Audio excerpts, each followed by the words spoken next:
Assalamualaikum, selamat pagi pemirsa. Sudahkah Anda berolahraga? Nah, akhir-akhir ini memang bersepeda menjadi favorit masyarakat untuk berolahraga. Terlebih saat ini Indonesia tengah menuju normal baru dan tatanan baru beraktivitas namun mengikuti protokol kesehatan yang ada. Kebetulan saya hari ini bersepeda memilih lokasi yang agak jauh dari kota Medan. Karena di sini selain tempatnya bersih, kemudian udaranya juga sejuk, jadi bisa lebih leluasa untuk bersepeda daripada beramai-ramai di tengah kota. Nah, kebetulan hari ini saya tuh janjian sama teman-teman saya gitu. Jadi saya belum melihat mereka nih, nggak tahu di mana. Jadi saya mau cari mereka dulu ya.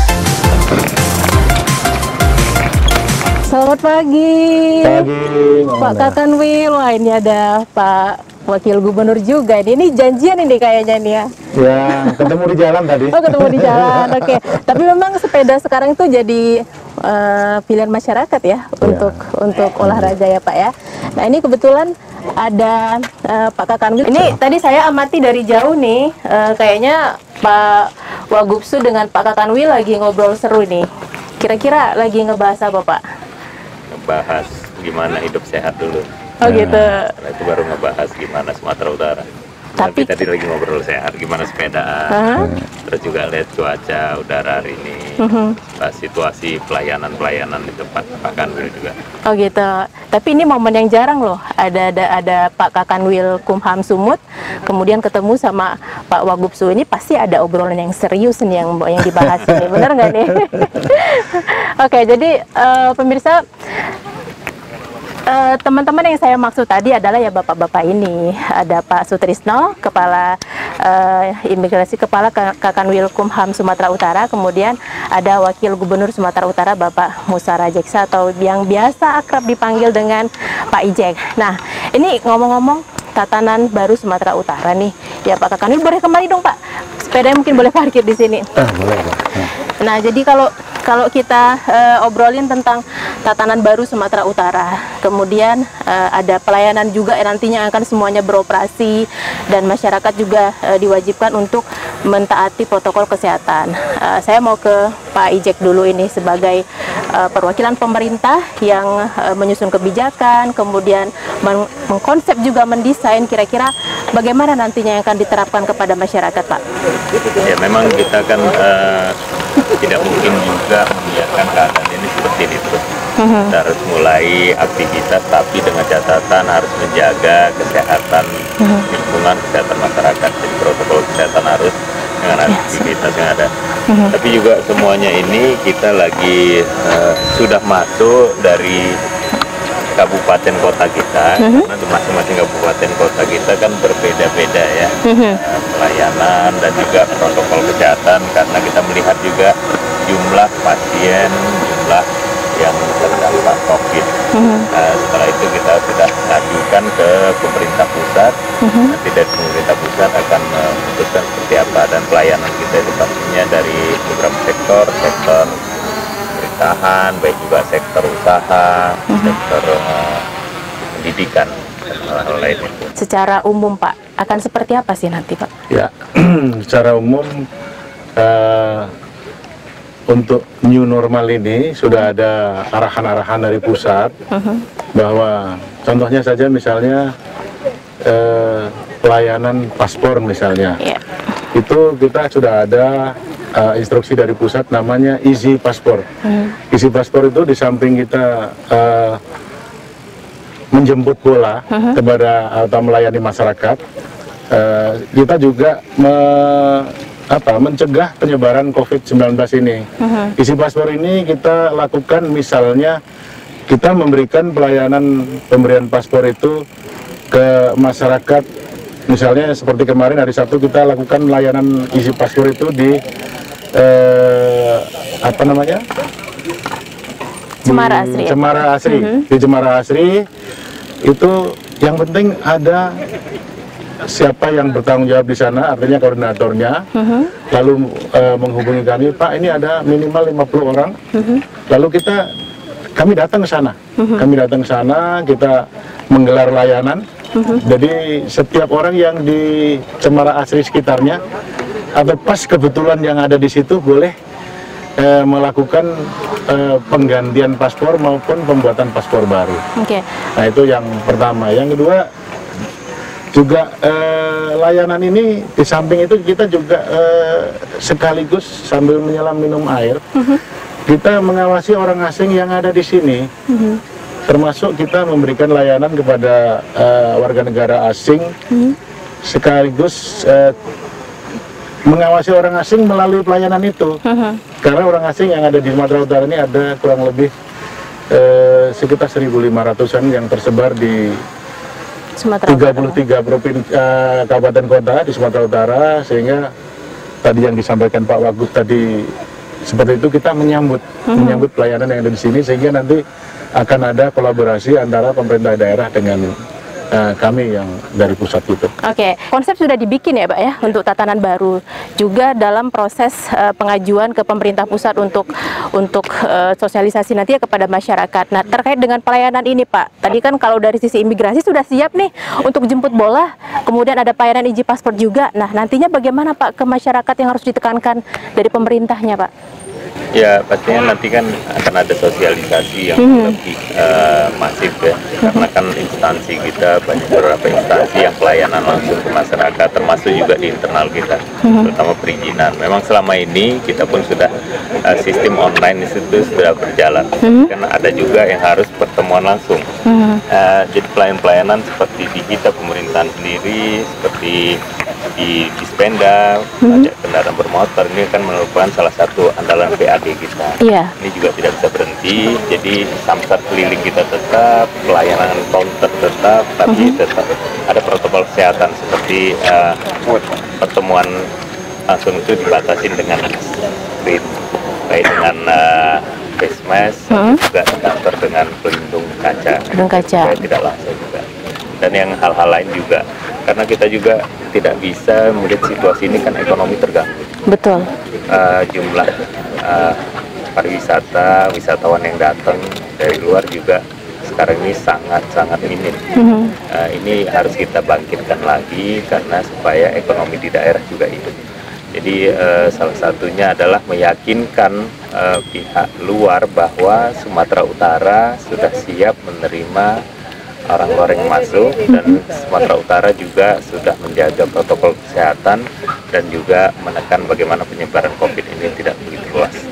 Nah ini kita kembali kepada kultur masyarakat kita Pak, yang kita tidak bisa menutup mata atau menyangkal bahwa ada banyak masyarakat juga yang sepele, kemudian yang membandel dengan aturan pemerintah. Nah ada sanksi atau tindak tegas untuk masyarakat Pak? Ya, memang ada sekarang ini seperti Medan, ada perwal ya, peraturan wali kota, ada juga peraturan bupati keluarkan di daerah. Satu sisi kita juga akan mau tegas dalam hal ini supaya masyarakat juga tahu untuk mengikuti aturan. Tapi kita akan melihat artinya tidak semata-mata harus tegas, karena tegas aturan, tapi juga kita melihat daerah kayak misalnya pasar wajib semua orang masuk harus pakai masker. Tapi ada juga di tempat-tempat yang memang pekerjaan dia mewajibkan dia juga susah pakai masker, seperti buruh, bangunan atau apa. Kita akan lihat masih fleksibel, tapi intinya kita tetap menjaga harus kesehatan, ini yang utama. Jadi antara pemerintah kemudian instansi yang menerapkan kebijakan itu juga harus ada sinergitas ya Pak ya, agar masyarakat juga mematuhi aturan tersebut. Nah Pak Sutrisno, ini imigrasi juga kan di Sumatera Utara kita tahu ada beberapa pintu gerbang masuknya masyarakat ataupun warga negara asing dengan situasi sekarang, seperti di bandara, kemudian di pelabuhan juga ada beberapa yang sudah ditutup gitu Pak. Nah aturan yang ditetapkan untuk warga negara yang masuk dari sisi pelayanan di bandara terutama Pak seperti apa? Ya, memang ini sudah mulai kita buka lagi Mbak ya. Kita sudah mulai buka lagi pelayanan di bandara misalnya. Kalau dulu counter itu tidak pakai kaca, sekarang kita sudah kacain supaya tidak ada minimal ada batasnya. Batas itu misalnya apakah itu yang sekarang ini penularannya kan bisa dari air liur atau Iya. apa gitu kan ya, sehingga tidak ada kontak langsung antara petugas dengan yang dilayani. Demikian juga yang di kantor-kantor, di kantor imigrasi sekarang kan mewajibkan yang bersangkutan datang juga untuk wawancara dan sidik jari.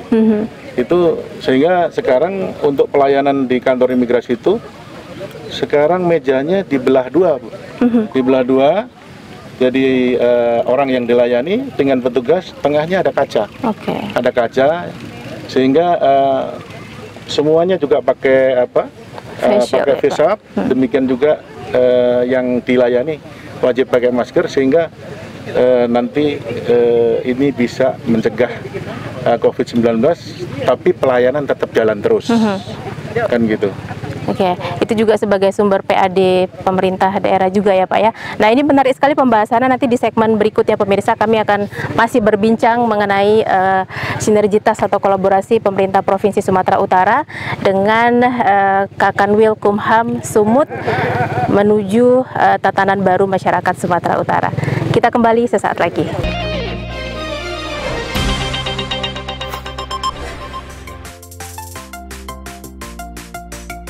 Ada masih di Coffee Break Sumatera Utara. Pak Kakanwil, ini kalau membahas mengenai kolaborasi Kanwil Kumham dengan Pemprov Sumatera Utara, ini kan tentu tidak dalam hal new normal atau tatanan baru masyarakat Sumatera Utara. Nah, kira-kira sejauh ini sudah apa saja Pak yang dibentuk dan sudah berjalan untuk dalam hal kolaborasi dengan Pemda? Sebenarnya yang kolaborasi antara Pemda, baik itu Pemprov maupun kabupaten kota, ini yang pertama adalah masalah bidang pelayanan hukum dan HAM. Bidang pelayanan hukum itu di Provinsi Sumatera Utara ini kita sudah ada Raperda, rancangan peraturan daerah, baik itu dari provinsi maupun dari kabupaten kota. Itu sekarang ini kalau tidak saya salah itu ada 17 Raperda, tapi sekarang ini yang baru kita harmonisasi ada 5 Raperda, yang 2 adalah dari provinsi, yaitu mengenai kearsipan yang pertama, yang kedua mengenai lembaga bantuan hukum. Jadi lembaga bantuan hukum ini adalah untuk membantu masyarakat-masyarakat yang tidak mampu untuk membayar pengacara misalnya. Nah, ini kita buat raperdanya, dibuat oleh Pak Wagub. Kita sudah harmonisasi dan sudah selesai Pak itu. Sudah selesai termasuk kearsipan.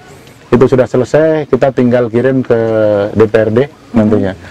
Lalu ada 3 raperda lain, yaitu dari kabupaten kota, itu tentang lingkungan hidup dan tentang penyertaan modal di daerah, ya, itu apa namanya, perusahaan daerah, BUMD.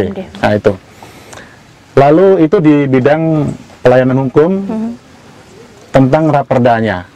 Sementara yang raperda yang lainnya menunggu, karena ini kan kita lihat juga prioritasnya, kira-kira prioritasnya priority tidak. Tapi untuk konsultasi hukumnya, misalnya orang mau membuat, kabupaten kota mau membuat rancangan peraturan daerah, itu kita bisa memberikan konsultasi hukum dengan pemerintah daerah, khususnya ini untuk dengan kabak hukumnya, kalau di provinsi dengan biro hukumnya.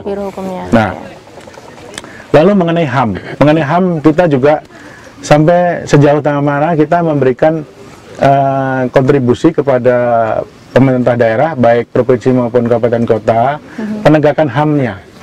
Kalau misalnya ada orang yang melanggar HAM, tentu kita memberikan advice maupun guidance kepada mereka. Misalnya ada tuntutan dari mana, dari segi HAM-nya apa, kan gitu. Kita selalu guidance. Lalu di samping itu juga di bidang pemasyarakatan. Di bidang pemasyarakatan selama ini kami dengan pemerintah daerah sudah kompak, Bu. Iya. Ya, misalnya tentang rehabilitasi pengguna narkoba. Ini narapidananya. Kita ada rehabilitasi yang dibantu oleh baik itu Pemprov maupun kabupaten kota melalui dinas kesehatan dan berkolaborasi dengan yayasan-yayasan yang aktif untuk menangani narkoba ini. Kita dibantu, lalu juga dengan dinas tenaga kerja kita memberikan pelatihan-pelatihan keterampilan kepada narapidana. Mudah-mudahan kalau dia memiliki keterampilan nanti keluar dari penjara atau dari lembaga masyarakatan, dia memiliki keterampilan untuk terjun di masyarakat. Nah, ini. Lalu juga dengan keimigrasian. Keimigrasian dengan Perpres 125 tahun 2016 tentang illegal migrant atau imigran gelap. Penanganan imigran gelap. Itu tentu penyelenggaranya adalah Pemda, pemerintah daerah, baik itu provinsi maupun kabupaten kota. Nah, itu shelter atau community house yang sekarang ini disebutnya, itu penanganannya oleh Pemda, pengawasan orang asingnya oleh imigrasi. Nah, ini terjadi kolaborasi yang selama ini luar biasa, sudah kompak lah gitu. Di samping juga pelayanan keimigrasian yang lain, misalnya pemberian paspor. Pemberian paspor itu kita kolaborasi dengan Dinas Dukcapil. Apakah ini KTP ini asli atau tidak? Yang kedua, misalnya syaratnya KTP harus punya iKTP. Kalau KTP masih lama, tentu kita kirim ke Dukcapil untuk pembuatan iKTP-nya. Itu barangkali hal-hal yang selama ini bukan hal yang baru, tapi ini yang kita tingkatkan terus-menerus. Termasuk tadi di pelayanan hukum, termasuk kita ada, karena COVID saja berhenti, tentang pembinaan desa sadar hukum. Yang dulu memang berjalan, dengan COVID ini memang kita bukan agak berhenti, tapi memang berhenti karena situasi. Barangkali itu, Mbak Wanda. Terima kasih. Kalau soal layanan imigrasi, Pak, terutama pembuatan paspor, imigrasi kan punya target nih, setiap harinya kalau nggak salah 300 warga yang membuat paspor begitu. Dengan kondisi sekarang seberapa besar penurunannya, Pak? Ya, dengan kondisi sekarang imigrasi hanya diberikan kuota 40%. Misalnya 300 satu kantor, misalnya seperti kantor imigrasi kelas 1 khusus Medan. Itu satu harinya misalnya 300 pelayanan. Nah, sekarang kita hanya diberikan kuota 40%-nya dari 300. Nah, tapi kita juga memiliki layanan easy paspor. Easy paspor itu misalnya seperti kemarin di Cemara Asri itu kita lakukan pada hari libur, Bapak. Pada hari libur kita lakukan, Sabtu, Minggu kita berikan layanan kepada masyarakat. Karena kita harus paham betul bahwa masyarakat perlu pelayanan yang optimal. Sehingga imigrasi ya harus mau nggak mau harus turun. Harus turun ya, Pak ya? Nah, imigrasi punya mobil di sana, Mbak. Itu mobil imigrasi. Yang mobile ini ya, Pak Nah, ya? ini mobil, ini kapan saja bisa dipanggil. Ada berapa unit, Pak? Kita sementara baru ada satu ini. Baru satu ini, tapi kita mudah-mudahan, ya mana tahu nanti ada dermawan yang nyumbang mobilnya, alatnya kita. Gitu. Ya kan? Ini satu ini, misalnya ada orang sakit di rumah sakit, yang memang perlu diberikan paspor karena mau dibawa ke luar negeri, pengobatan di luar negeri. Kita layani pakai mobil ini, mobil unit ini kita bawa mobil unit ini ke rumah sakit untuk melayani yang sakit itu.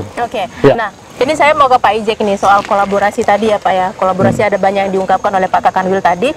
Nah, ini juga kita tidak bisa, kita juga punya tenaga kerja asing yang juga banyak bermasalah, yang semuanya itu ditangani oleh pemerintah provinsi ya, Pak ya, dengan imigrasi juga. Tetapi maksimalkah, Pak, dari sisi Pemprov melihat ini untuk menangani setiap permasalahan masyarakat, terutama tenaga kerja kita yang asing, Pak? Ya, selama ini ya antara kita pemerintahan dengan Kanwil Kemenkumham yang ada di Sumatera Utara, komunikasi, kolaborasi dalam kegiatan juga sudah cukup baik. Jadi tenaga kerja asing yang masuk ke Sumatera Utara, seperti apa yang disampaikan Pak Kanwil tadi, datanya lebih kurang 1.500 orang. Ya, pengawasan ini kan tidak bisa juga serahkan sepenuhnya Kanwil, karena keterbatasan kita, pemerintah yang ada di kabupaten kota juga memberikan informasi dari masyarakat juga bila mana ada tenaga kerja asing yang ada, tapi apakah legal atau ilegal. Selama ini berjalan baik, dan juga ada pendatang-pendatang yang ilegal pun kita penampungannya, rumahnya, shelternya juga sudah kita siapkan. Oke, baik. Kita akan berbincang lagi, masih ada satu segmen lagi nih ya Pak ya, untuk sebagai informasi juga kepada masyarakat, karena wacana kita hari ini sangat menarik, kolaborasi Pemda Sumut dengan imigrasi, tatanan baru, kemudian ada banyak progres yang sedang dijalankan oleh Pemda maupun Kanwilkumham Sumatera Utara. Pemirsa, Coffee Break Sumatera Utara akan kembali sesaat lagi.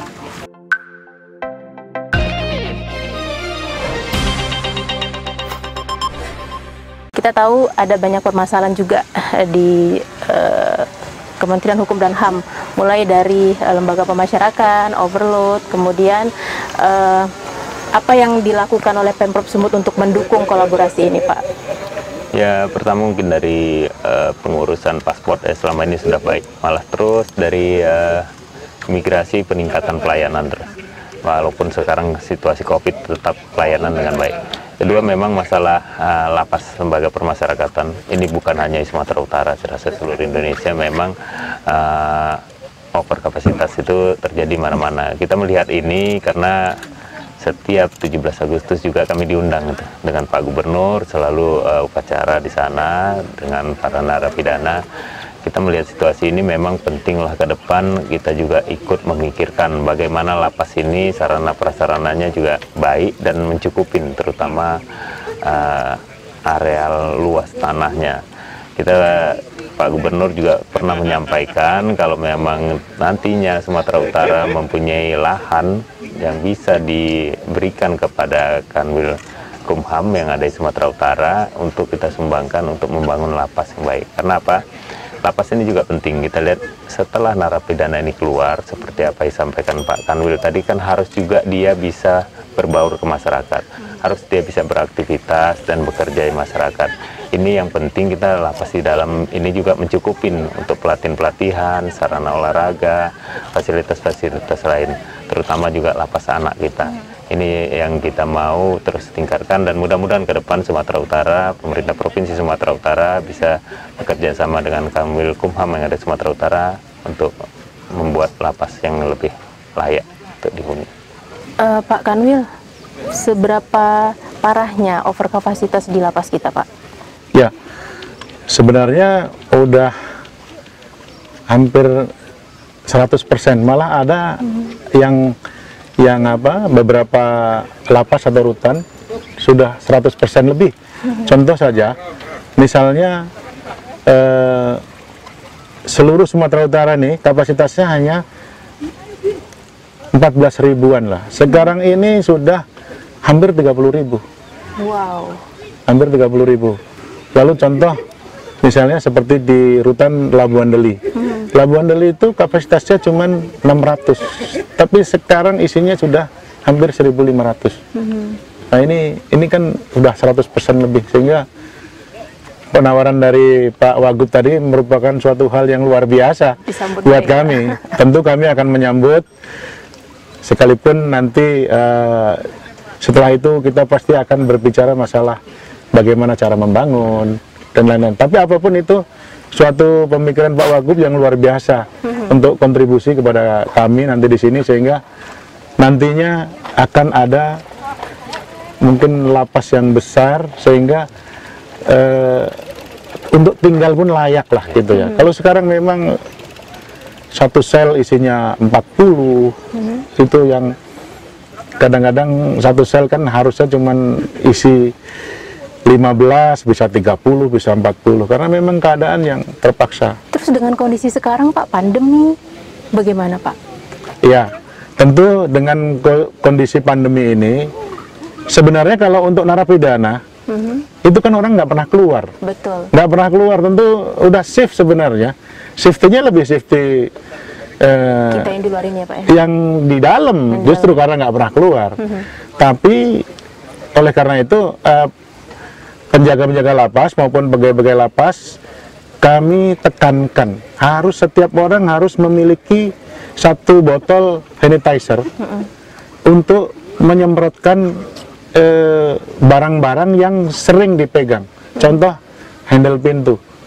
Handle pintu harus sering disemprot karena handle pintu itu napi keluar dari situ juga. Kalau nggak sering disemprot, nanti yang pegawai lapas ini entah dari mana-mana dia bawa penyakit nempel di situ, dipegang oleh narapidana, nanti nular satu orang aja. Selesai, habis ya Pak ya. Oleh karena itu saya bawel, saya cerewet sekali di sini. Ayo semprot, semprot, semprot dan semprot.